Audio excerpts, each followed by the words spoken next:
Hello guys, what is up? My name is Dylan. Welcome to the Popcorn Podcast. This is episode number 76. Today, guys, we're talking about the first major summer blockbuster with a very special guest. Hello and welcome, Riley. Hello. Hello, sir. Thank How are you? Thank you you? very much for having me. Yeah, I'm very well, thank you. You? We were like exchanging lines at the exact same time. How are you, man? Yeah, I'm all good, thank you. You? Yeah, not too bad. Bad. I'm excited, man. We've got an exciting film to talk about. We really do. Yes, we do, sir. But Riley, of course, the pair of us, we met a couple months ago, actually. We did. When was the first time it was like... Was it Henry's birthday? It might have been... Not Henry's birthday. I think it was actually the Mission Impossible multimedia. It might have been. Before then. Oscars. Oh, yeah, Oscars. Oscars night. I don't know if did we actually speak during that night? Yeah, I think. So, okay. Maybe not. But yeah, why don't you... Because I don't actually know this, but why don't you talk a little bit about how you actually got into sort of talking about films? We always have the guests do a little sort of intro to start with, so please take it away. I've loved film ever since I can remember, really. Since I came out the womb. Since I came out the womb, I was watching films, IMAX. I've became friends with loads of people that obviously are quite well off in the film talk industry. And I thought I'd just try my hand at it. And I started December, I think. What, 2024 December? Yeah, man. That's insane. I started in December. You're like a baby here. I am a little baby. And then I've met so many lovely people through it, and I just love it. I love it. Yeah, it's good stuff, man. I really love your content as well, in particular, because I feel like a lot of people talk about film online, but you actually make an effort to sort of, for lack of a better phrase, vlog as well. Like you show where you go to see films, you take people essentially along with you on the ride. So that's always... Come along with me. Yeah, come along with me as we go see. Good stuff, man. And if anyone does want to go check out Riley's stuff, I will leave all his links in the description box below. He's doing some really great work. Yippee. So, definitely recommend. But Riley, I'm going to interrogate you a little bit. Let's go. So what we like to do, of course, with every new guest is we like to ask a round of quickfire questions just to kind of get to know you a little bit, about your film taste here and there. So let's get started. Let's do it. So first up, Riley, what's your favorite film? It is Goodfellas. Goodfellas. Martin Scorsese's Goodfellas. Can't go wrong. It is unbelievable. Yep. That film is perfection. Yep. It's a masterpiece.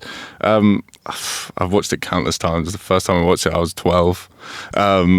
Perfect age. Perfect age. Prime age. Good age. The first time I watched it, I was like 12. It just blew me away. I just thought it was so cool. And ever since then, I've just absolutely loved it. Yeah, man. Monthly rewatch, at least. Monthly rewatch. I love it. It is a very rewatchable film for sure. Yeah, it's so good. What's a film that makes you laugh? It's quite a basic answer, but Step Brothers is very, very funny. Yeah. The Wayne's Worlds, I love. I don't know this. Huh? The Wayne's World. Wayne's World. You know this? Okay, Isaac, maybe I'm... You don't know Wayne's World? I don't think so. Wayne's World? Mike Myers. Oh, yeah. Sorry, my bad. I haven't seen it, but yes, I do know of it. Oh my God. Gosh, sorry. You definitely need I think I was thinking of another... Sorry, yeah. They are so funny. They are so funny. Good stuff. What's a film that makes you cry? Manchester by the Sea is just unbelievable. Yeah. What a film, firstly, and secondly... Yeah, hella depressing. What's a film that you think is underrated? Well, 2024 release, A Real Pain. It is. I feel like it did the Oscars run, and then you haven't heard anything about That's true. Ever since. Obviously, Kieran Culkin won the Oscar, but Jesse Eisenberg also put an amazing performance in, and that film is just amazing. It's so good. It was in my top 4 for a very long time. Yeah. And it's just been bumped out by something that we'll be talking about later. Oh, wow. Okay. Yeah, very exciting. What is a film, Riley, that you think is overrated? People are going to start hating me. Break some hearts. People are going to start hating me. I really am. You are going to hate me as well. I really think that Challengers is quite overrated. Okay. it just drags for me. It just drags a little bit too long for me. The score is beautiful, the acting's beautiful, but it just doesn't click for me. It doesn't click for me. How many times have you seen it? I've seen it twice. Okay. So it's like tried and tested then? It is tried and tested. Yeah. And I think both times I watched it was this year, so it's quite recent. The first time I watched it, I really, really didn't like it. Second time, it grew on me, so maybe I need a third watch. But for the moment, it's still overrated for me. Yeah. Fair enough. Sorry. Fair enough. I'm sorry, everyone. It's all right. It's all good, man. Fuck you. What's your favourite or one of your favourite performances in a film? I mean, going back to a real pain, Kieran Culkin. Yeah. It's incredible. Yeah, it's incredible. It's just, yeah. Or Robert Pattinson. Yeah. The Batman. The Batman. Fantastic. Do you think that's Pattinson's best performance? Yeah. Okay. Yeah. I'll give him that. Confident. I'll give him that. Yeah. What's your favourite cinema to go to?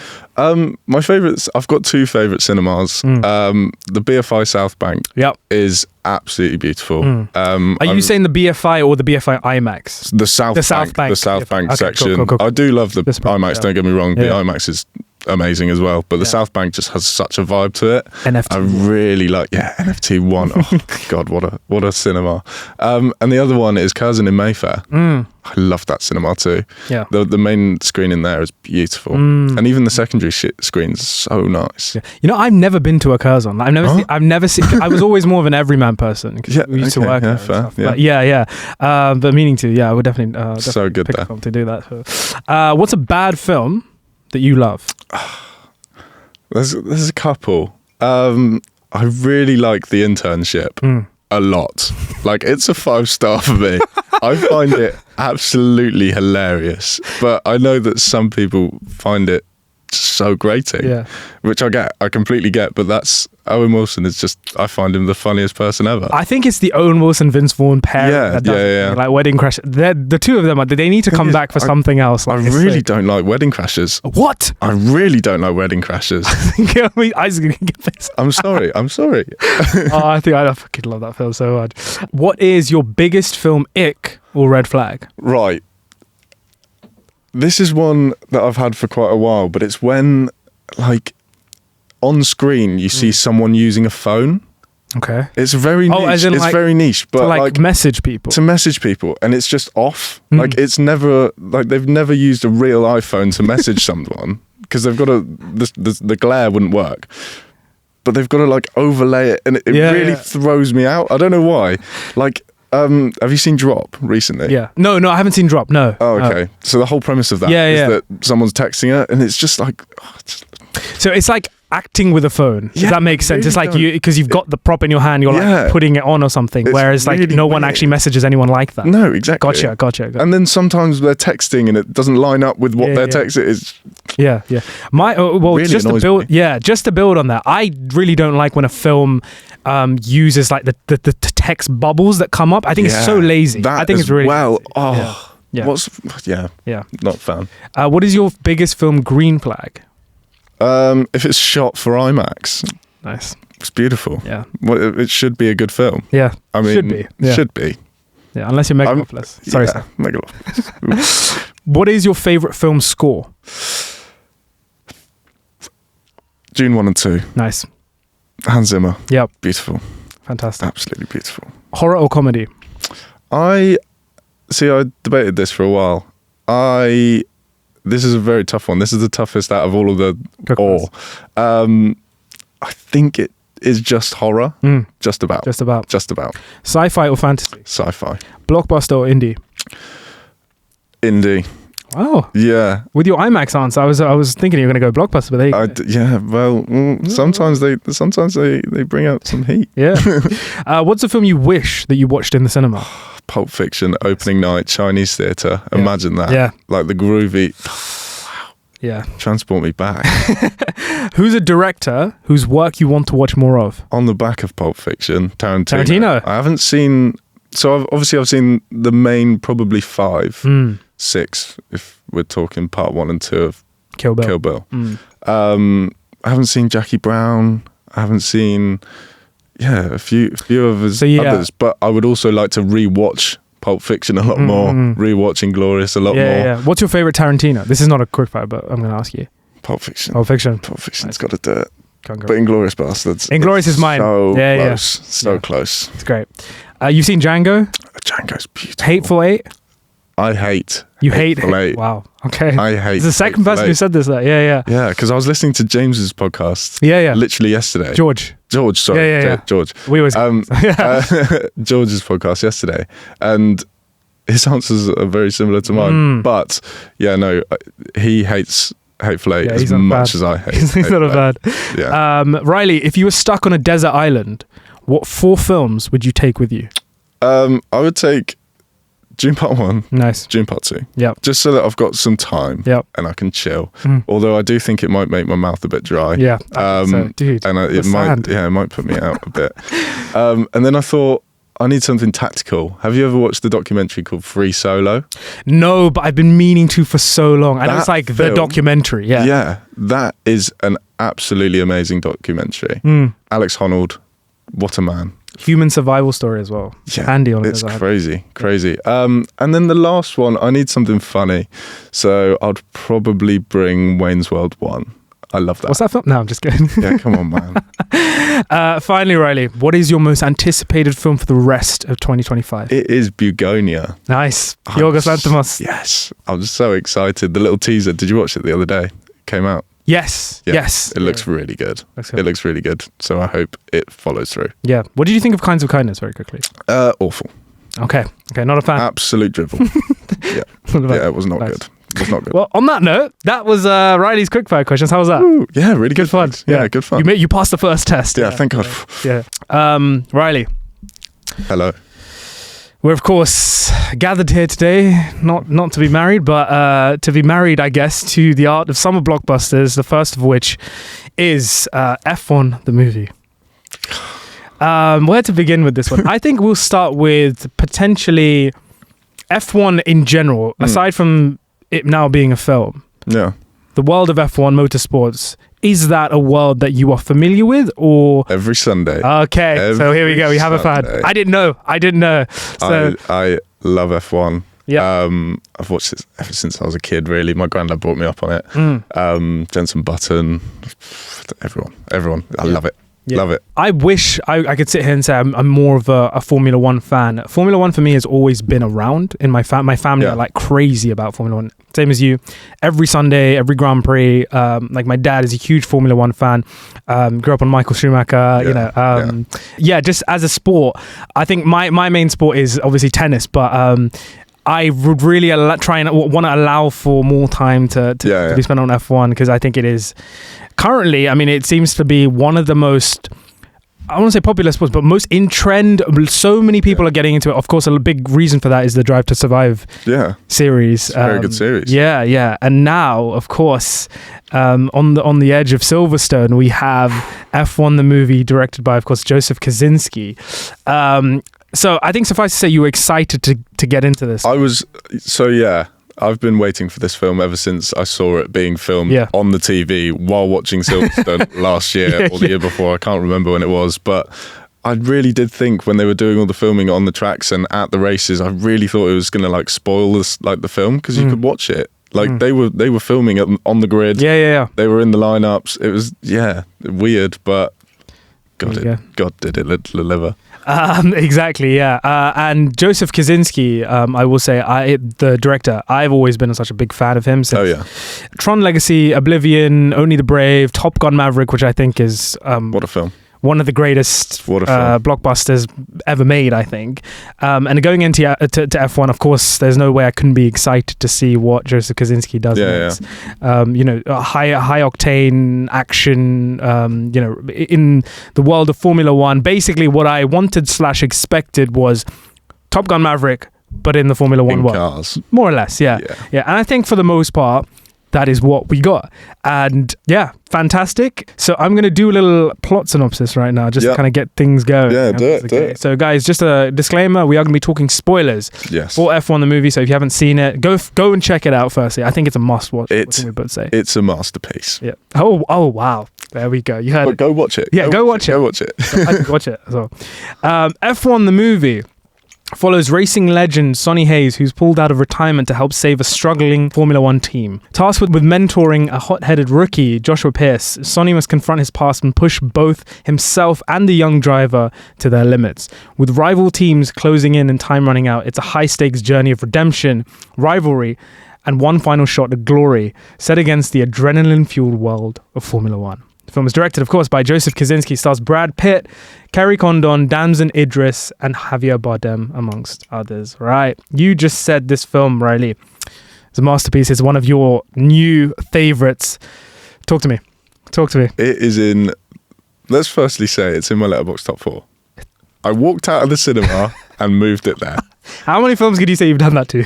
Not a lot. Yeah. Not a lot. But I just had such a good time with it. Such a good time with it. The score, the soundtrack is amazing. Yeah. Like, so easily listenable. I've been listening to it ever since I watched it.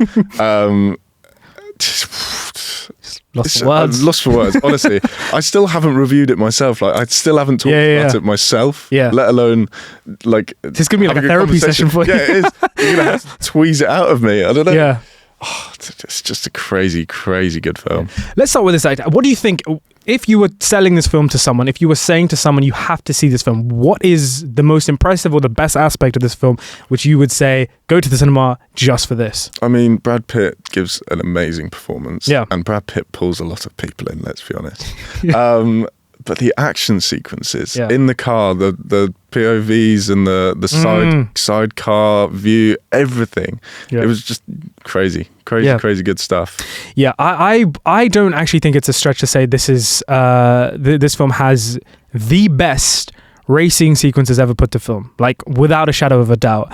I think what Joseph Kosinski and the team, what they did with Maverick was they managed to find a way where they could fit sort of like 7 or so IMAX cameras in the cockpit of a fighter plane, and they had to do that. They had to go a step further with the cockpit of a Formula One car, and to be able to put all those cameras, the POV shots, everything you just mentioned is just puts you basically front and center in the driver's seat.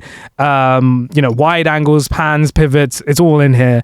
And it makes for some of the most authentic, I would say, Formula One racing sequences. It felt like I was in the car. Exactly, yeah. And that is exactly what he wanted. Absolutely. I watched this film in IMAX. I assume you did as well. Yeah. And there are moments where you are in the cockpit with Brad Pitt and he is like pelting it down. And you know that feeling you get when you're on like a roller coaster, like the butterflies feeling? I felt that. When you were, because they hold the shot. Yeah. My stomach went. It's amazing. Crazy. It's amazing. Crazy. Yeah. So in terms of action, guys, when you go and see this film, it is literally like a visceral reaction you are having to the images moving on screen. It's fantastic. You are going to hear a lot of comparisons from me with regards to Top Gun Maverick. Yeah, that's fine. But of course, instead of Tom Cruise, it's Brad Pitt this time. He's fantastic. He works so perfectly. He does. Yeah, like his character, it seems like he was almost playing himself. It was that good. Cocky, cool, just great. Great.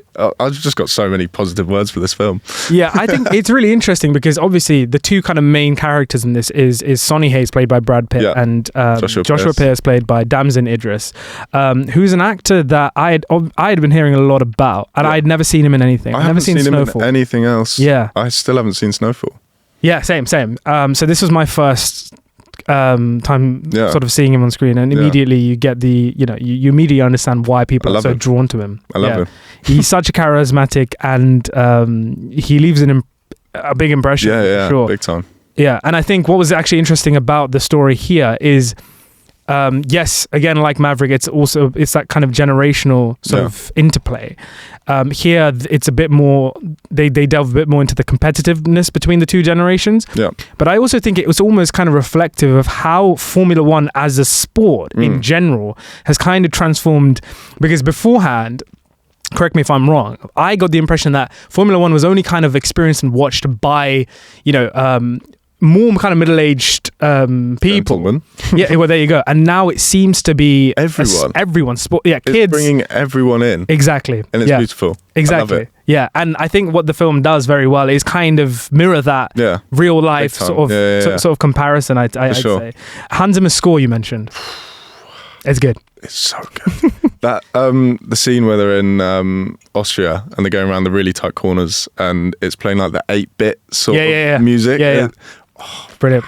And then it's complemented by the soundtrack, which is overlaying on top of that. Yeah. Just crazy. I remember hearing because the main Hans Zimmer F1 theme is first, I think, fully played during the opening credits when Damson Idris is doing the practice lap round, and I was like, oh yes, let's get good. I do think the score, as brilliant as it is, does have a lot of recycled elements from Hans' previous stuff. It does have a little bit of like Mission Impossible 2 in there. Inception is a little bit. Not to say the score is bad, it's fantastic and it works. It's brilliant. It works. Sound design as well. Right. The sound design is the highlight of the film. Yeah. the in the car shots and the sound of the engine behind you and it's good stuff. Lost for words again. Yeah. Again, another reason why you need to see this in IMAX is you really get that full 360 kind of... It was beautiful. Yeah, like the roars of the engines, like the cheer from the crowds, like it's all the radios, the communication going on. It's fantastic. And again, going back to kind of the team, like the crew, Joseph Kosinski, I don't think there's anyone currently shooting digital films quite like Joseph Kosinski and Claudia Miranda, the DP. I think...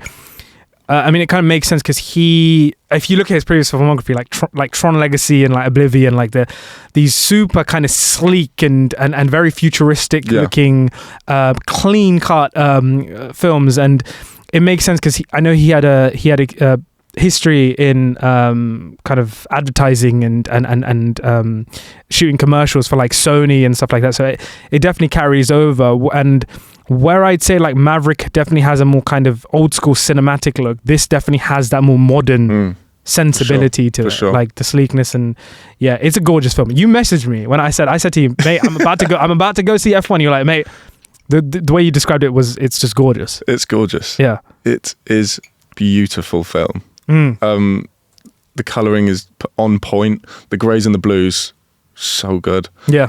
And as soon as they go to Las Vegas, it all switches up, and it's all just bright, visceral colours. Yeah, the fireworks, crazy, brilliant stuff. That are we talking spoilers? Yeah, we're talking spoilers. That final scene where Sonny wins, and the fireworks are going off behind them. I was crying at this point. I was looking through, tears in my eyes, and just like. I just didn't even know what to say. I was just sat next to Tobias. Toby Turley. Yeah. I sat next to Toby. I look over at him. I've got like tears in my eyes. I was like, mate, this is just so beautiful. Yeah. It is fantastic. Can I ask you, you have put it in your top 4 favorites. Do you think this is better than Maverick? Yes. Wow. Okay. Yes. Interesting. Do you think it's better than I don't think it's better than Maverick. I will go into why in a sec, but I think on a whole, like in terms of kind of the positives, there's just so much to love here. And so much. Performances wise as well, like the entire cast, like not just Brad Pitt and Damson Idris, who are the two kind of leading figures, but I think Kerry Condon has quickly become... She was amazing. One of my favourite actresses. Me too. She's so good. Me too. I saw her in Banshees and I loved her in that. She's so good. I haven't seen Banshees yet. Oh, mate. Yeah. I still haven't seen Banshees yet, but I know her from Breaking Bad. She is Mike's daughter-in-law. What? Yeah. Kerry Condon. I do not remember him Breaking Bad. She shows up more in Better Call Saul. I haven't seen Better Call Saul. She shows up a lot more in Better Call Saul, but she is Mike's daughter-in-law. Wow. Yeah. Oh, gosh, I didn't know she's that. Great as that. Yeah. In Better Call Saul, she's amazing. Yeah. Really, yeah, really I can imagine. Yeah. I think she's one of the best actresses working today without a shadow of a doubt. She was incredible in that film. So good. Yeah, and like she plays a character in this. She's like the head of like the aerodynamics. F1 car engineering. Yeah. She's an interesting character that eventually becomes kind of the kind of love interest, main love interest for sort of Brad Pitt. I loved that. That was really good. That was a really good scene as well. When it first started in the Las Vegas pit, and then the next morning Javier Bardem walks in. That was hilarious. I was laughing so hard. So funny. Javier Bardem as well. Yeah, so good. Wow. My friends and I, we literally came out and we were, one of the first things I said, the film is beautiful, but also one of the best sort of aesthetics here is literally every scene Javier Bardem is in. Yeah. The drip, bro. Yeah. It's so cool. He's just so cool. The amount of aura that man has is incredible. Another thing with, where was I going with this? Completely lost. Javier Bardem. Brain fart. Kerry Condon. No. Brain fart. That's all good. That's all Sorry. good. How many times have you seen it? Have you just seen it the once? I've just seen it the once. Okay. I'm watching it again tonight and once tomorrow. Wow. Yeah. Who are you going with? So I'm taking my brothers tonight. Nice. My brothers aren't as into F1 as me. They will be now. But they will be now. And they are going to love it. Like, just the action sequences, they'll love it. And then I'm taking my mum tomorrow. Yeah. That's another good point as well, because I do think it is a film that you can literally take basically anyone to see. Yeah, probably. You don't need to be into F1 to really enjoy this. But yeah, no, it's fantastic. I did mention that I don't think it's quite as good as Maverick. There are a couple of things for me, I want to say, that pull it down a little bit. And not to impose on now one of your top 4 films, but I will discuss some stuff. I do feel like, again, comparing to Maverick, but I do feel like a lot of the emotional moments in this film, I feel felt quite like manufactured, for lack of a better phrase. Like they don't feel quite as natural in the grand scheme of things. I do feel like at some points they are hitting just points on a script, right, as opposed to really kind of bringing those moments out. And when I mean emotional moments, I mean the more kind of direct emotional film moments where like a character's going through a conflict, or like, you know, I think the emotions work best for me during the racing sequences. The moment that really got me is when Sonny wins. Yeah. And Damson Idris, Joshua appears, like he goes, "Let's go, Sonny!" You're like, and I was like, "That's really powerful. That's really good." That's the thing that almost got me tearing up. But I think, like, I do feel like a lot of kind of some of the backstory, like I felt like was in the script, but didn't really come to fruition for me in terms of. I think like the script is more of a kind of serviceable script that enhances the racing sequences. And I would have maybe liked to have seen a little more character going. Like Kerry Condon's character, for example, is a really interesting character, because obviously they make a reference to her being a woman and how she's kind of climbed the ladder and got to that point. And I thought that was a really interesting character moment, and I would have kind of liked to have seen it a little bit more. But another thing I will say, you might hate me for this, and I might get a lot of stick for this. I like Damson Idris a lot. Oh no, where's this going? I just don't know if I fully believed him as an F1 driver. I think he's so charismatic and whatnot. And I do think the script, my friends and I were discussing this, the first half, it takes a lot for you to actually like buy into him and like him as a character. Yeah, but I think that was the whole point. Of course it was. Yeah, no, absolutely. I do think like a lot of the time he is kind of just running around kind of screaming and like sort of just behaving like a child. Yeah. Whereas like with Brad Pitt, you see like there's history there. He's got that experience. Whereas Damson Idris, there isn't really much of an attempt to connect his character to the more technical side of F1. Yeah. He's just a kid who's in the cockpit. That's how I kind of saw him for a lot of the film. But I do think towards the end, I love the character growth. Yeah, Damson Idris' character. I think once he had the crash, from that point onwards, I was like, great. Yeah. Before that, not sure, but yeah, that's kind of my gripe with him. But I don't know. What did I rate it? I haven't even logged it on Letterboxd yet, but I'm gonna give it 4 stars. But I'm gonna go check it. I'm gonna go check it out again. Very very soon. I was hoping to do it yesterday, but I didn't get, not yesterday, Friday. Couldn't get the time. Another thing I will say, this is actually not my criticism, but my friend Mickey, who I went to see this with, also another big F1 fan, he said he thought that the film didn't there's a lot of ways it commits to the world of F1, but he said it didn't commit to the F1 drivers or the world of F1 enough. Yes, it focuses more on obviously a singular group of characters, Brad Pitt, etc. But the cameos from real F1 was my figures. only gripe. Talk to me. It was so weird. Yeah. To me.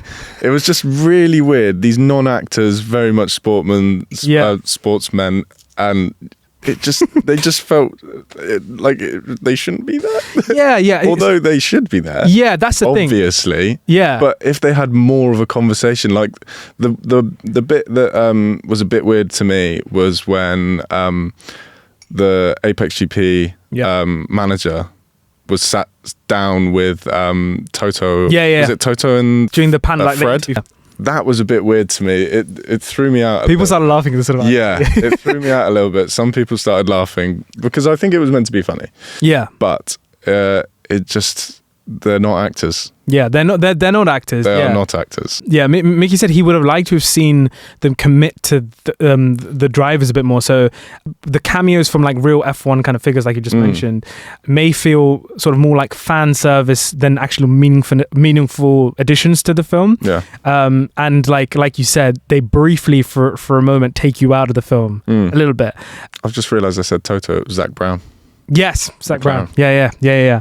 And also, if I were to say like one more last kind of drawback for me, the whole villain story going on. That's what I liked. Oh, I didn't really like that. liked I didn't think it because worked. From the trailer, I assumed that Javier Bardem was the antagonist, and then it then turned. It was the guy. I liked the big twist. I liked it. I thought it was very cheesy. Yes. But I quite liked it. I thought it was good. Someone on the inside is ruining it.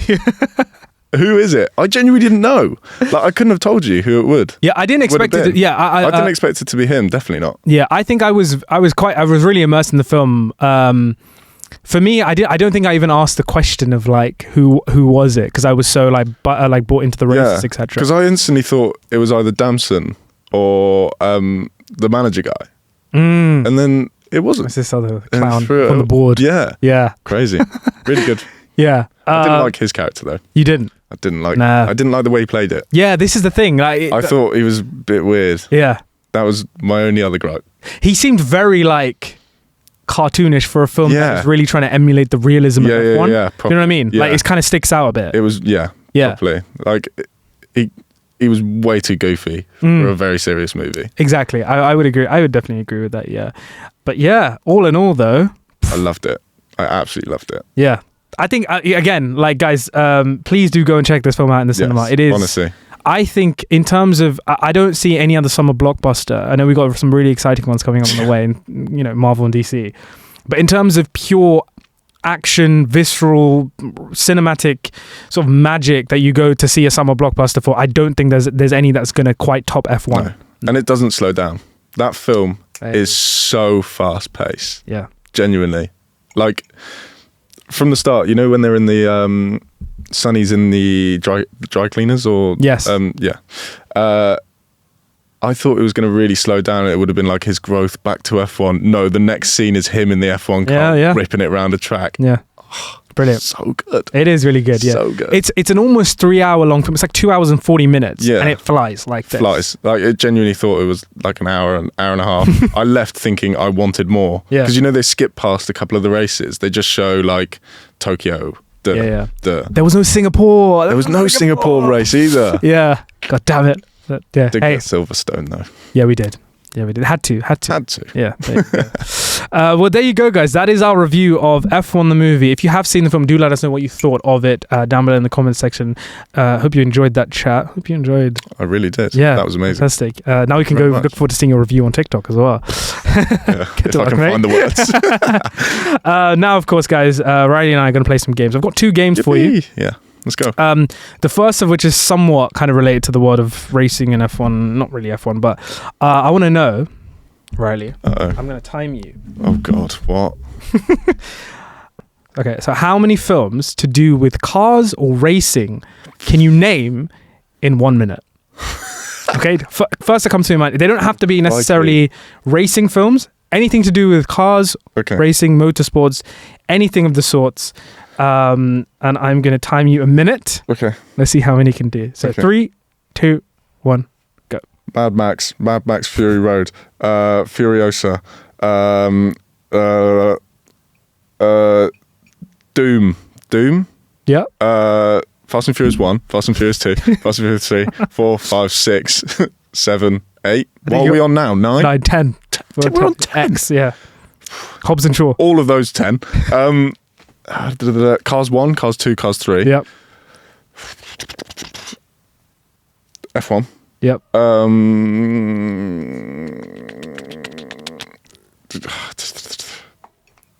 A bullet train. Yeah, we'll do that. Vehicular. Vehicle. Yeah. Are we going all vehicles? Go for it, yeah. I'll Top Gun. We're not doing Top Gun.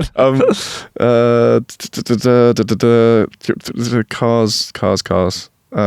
10 seconds. Oh God, I've got to get one more, please. I don't think I've got it. There we go. That's really upsetting. That's time. That's okay. I'll list some that you might have missed out. Yeah, and I'm going to kick myself. So, we've got Rush, Oh, of course, yeah, Rush. Ford v Ferrari, Le Mans, yeah, 66. Days of Thunder, Grand Prix, the Fast and Furious series, which you mentioned, Gone in 60 Seconds, 66. The Transporter, Baby Driver, Initial D, Taxi Driver, Drive, Mad Max Fury Road, which you mentioned, Death Race, Death Proof, which is one of Tarantino's, Tucker, The Man in His Dream, I don't know what this is, Speed Racer, Talladega Nights, The Ballad of Ricky Bobby, Driven, Need for Speed, It's a great film. and Transformers as well, of course. How did I miss Transformers? There you go. There you go, sir. Disappointing. There you go. Well, that was game number 1. Game number 2, guys.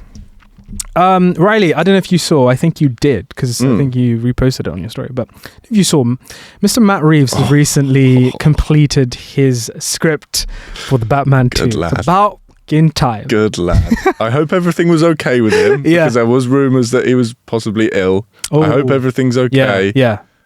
But if everything's good, let's go. Yeah, let's go. So, of course, in the spirit of comic book films and comic book film scripts Yeah. in particular, I want to know, Riley, which comic book film has the better script?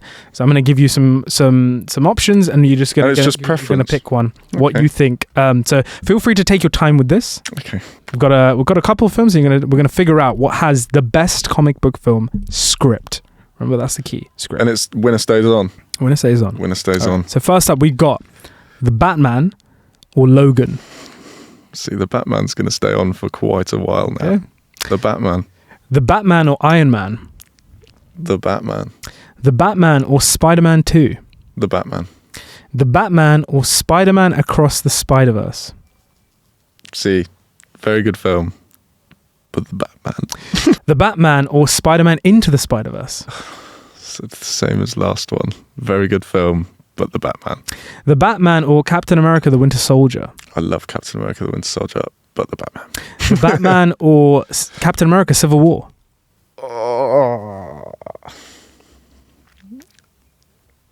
The Batman. The Batman or Guardians of the Galaxy.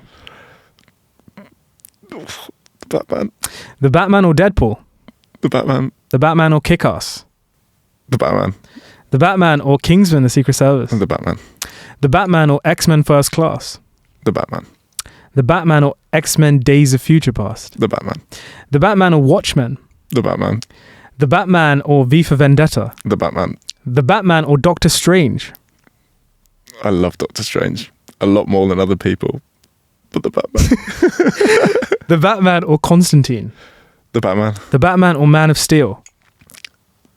See, that was going to be my other underrated film of mine. I love that film. Same. But the Batman. The Batman or Batman Begins. The Batman. The Batman or The Dark Knight. The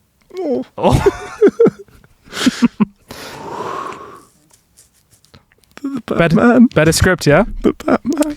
And finally, The Batman or The Dark Knight Rises. The Batman. There we go. The Batman cleans. The Batman cleans. That cleared up. Apparently, yeah. It is one of my favourite comic book films of all time. Yeah. It's just, wow. Fantastic. Fantastic. Well, yeah, and we are all very, very excited to see what Matt Reeves does in the so second excited. one. Come on, let's bring it. Come on. Riley, you mentioned, Hello? before we finish this episode, Hello. you mentioned that you might actually have a game yourself. I possibly do. Do you want to premiere that game here right now? Or do you want to... We can premiere it right now if you really want. I'm all ears, man. I'm all ears. You might have to get up ChatGPT just to bring up a random name generator sort of thing. Okay. But what we're going to do is try bridge the gap between two random actors. I see. Okay. Have you seen this game before? I've heard of the game before. I'm not sure if I've seen it actually being played in time. But yes, I think I kind of get the basic concept. So basically, you get a random actor. Yeah. And you got to join them by using other actors in other films within 5 goes. Within 5 goes. Within 5. Are we doing? So what 5 branches? Okay, cool. So are we doing this separately or are we doing this together? We do it together. Okay, cool. Little team thing. Okay, that's cool. I like this. Teamwork makes the freaking dream work. Okay, cool. So basically we're gonna generate just 2 random names and we've got to connect them. Okay, so usually you can play easy mode, which includes Marvel, or you can play hard mode and let's exclude Marvel. Yeah, let's exclude Marvel. Okay. That's really difficult.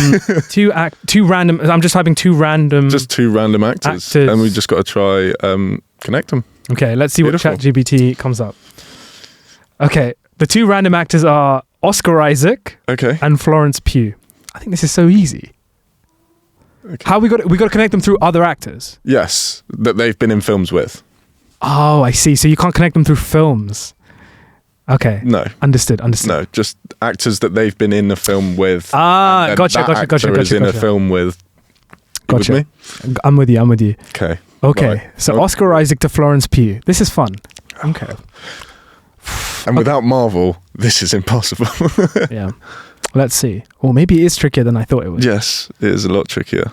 Oscar Isaac to Florence Pugh, and we get five branches, right? Yeah. I'm thinking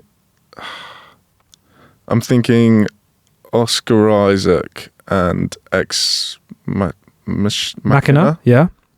Domhnall Gleeson.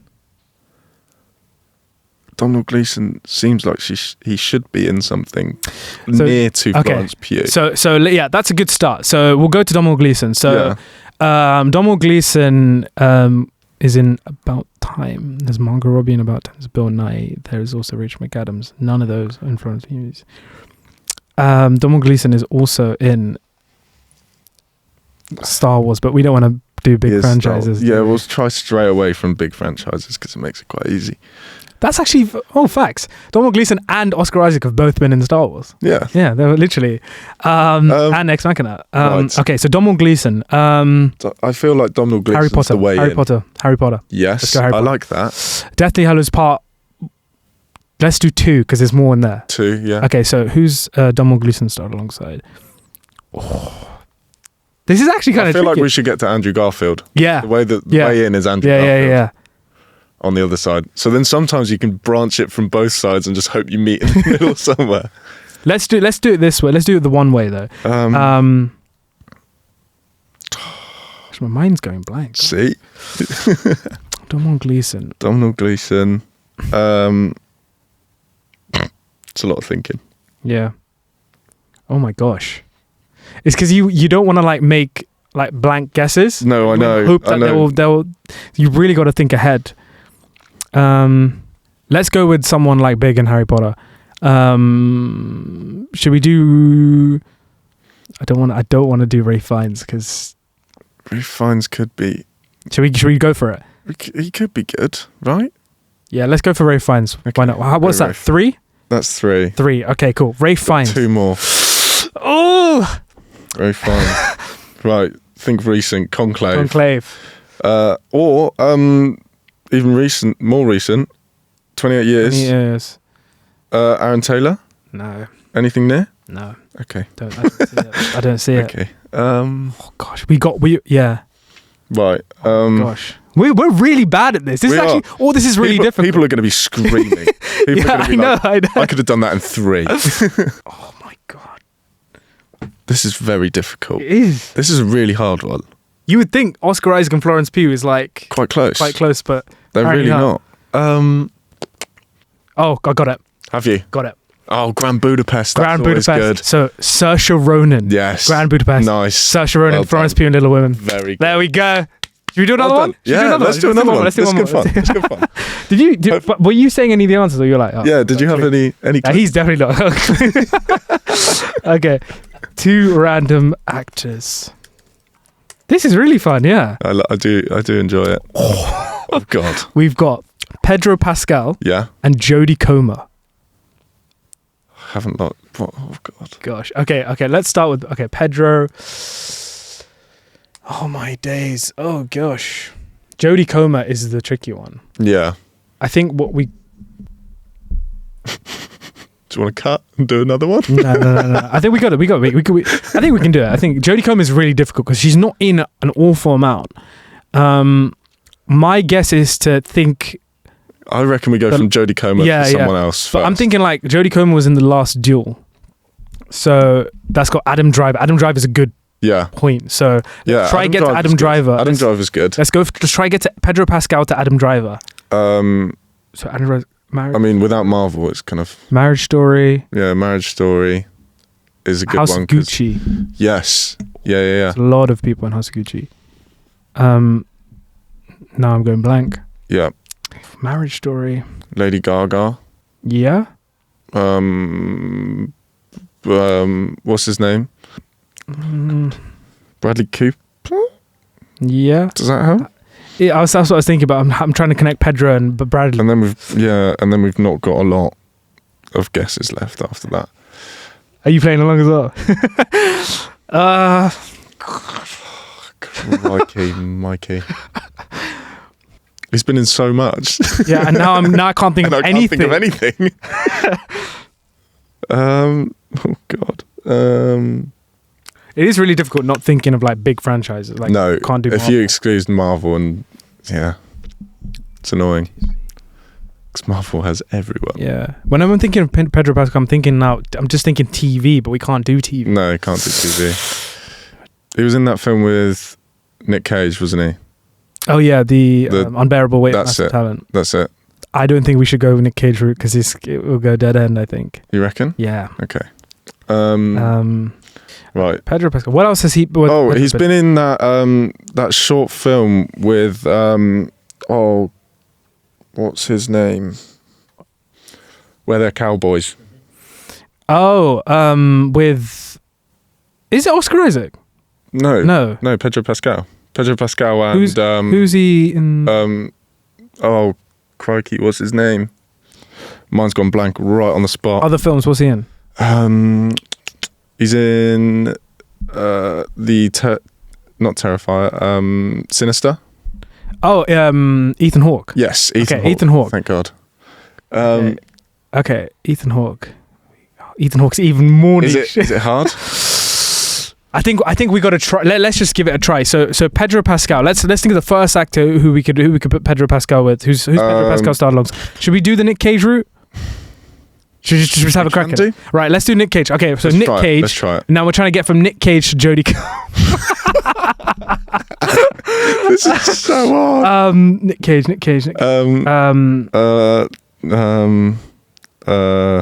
Yeah, this is blank. Oh, I think I've got something. So something. So Nick Cage Yeah. is in The Sorcerer's Apprentice with Alfred Molina. Yes, yeah. I fucked myself. Have I fucked myself? Are you about to use Marvel? I was about to use Spider-Man 2. Does that count? MC? Spider-Man 2 is quite niche. We'll let it happen. Right. Alfred Molina is in Spider-Man 2. Is that 2? Yep. No, it's 3, isn't it? Wait, Shit. where were we? So Nick Cage. Pedro Pascal, Nick Cage, that's 1. Yeah. Alfred Molina. Alfred Molina, Yeah. that's 2. Alfred Molina stars alongside Tobey Maguire, 3. Tobey Maguire. Tobey Maguire, I'm going to run out. It's going to be 6. I was going to do Tobey Maguire to Margot Robbie in Babylon. Yeah. Margot Robbie... No, sorry, not Margot... No, sorry, not Margot Robbie. Brad Pitt in Babylon. Yeah. And Brad Pitt to... My bad. Margot Robbie in Babylon. Margot Robbie to Al Pacino. Yeah, in House of Gucci. Al Pacino to Adam Driver, House of Gucci, and then Adam Driver to. But that's way too many. Fuck. This is hard. This is really hard. What else is really Jodie Comer in? I really can't think of anything. She's in Star Wars: The Rise of Skywalker. She plays Rey's mum. Again, another Adam Driver. Adam Driver, man, go away. Gosh, this is so bad. I feel like this is so much harder than it. Especially on the spot. Riley, look, what have you done, man? What have I done? I'm so sorry. Oh, can we do another one that's easier? Right, this is the last one, and we've just got to go. We just got to do. Just blast it, guys. out. We failed on that out. one. We failed. Let us know in the comments the link. And you're probably screaming. We've got to go with our first guesses on. Gut thought. Oh my god, Lakeith Stanfield and Emily Blunt. See, perfect. No way. Perfect. I've cracked it Straight away. Yep. Lakeith Stanfield is in Get Out. Yep. Get Out. Daniel Kaluuya was in Sicario. Sicario. Yep. Emily Blunt. Done. There we go. We redeemed ourselves. Perfect. There we go, guys. Well done. Well, on that note, that was so fun, man. Thanks for the game. That was good. Yeah. Good stuff. The second one really got us, but yeah, it's harder than it looks. It is way harder than it looks. Thanks so much, Riley, for coming and chatting F1, which is now one of your favorites. Guys, don't go anywhere, because me and Riley are on for the next episode, and we are going to be talking about the second big summer blockbuster, which is, of course, Jurassic World Rebirth, which the pair of us saw a couple of weeks ago now, and we're excited to talk about it and let you know our thoughts. So stay tuned. But for now, thank you so much for watching. Thank you for listening, and we will catch you very soon in the next episode of the Popcorn Podcast. Cheers. Ta-ra.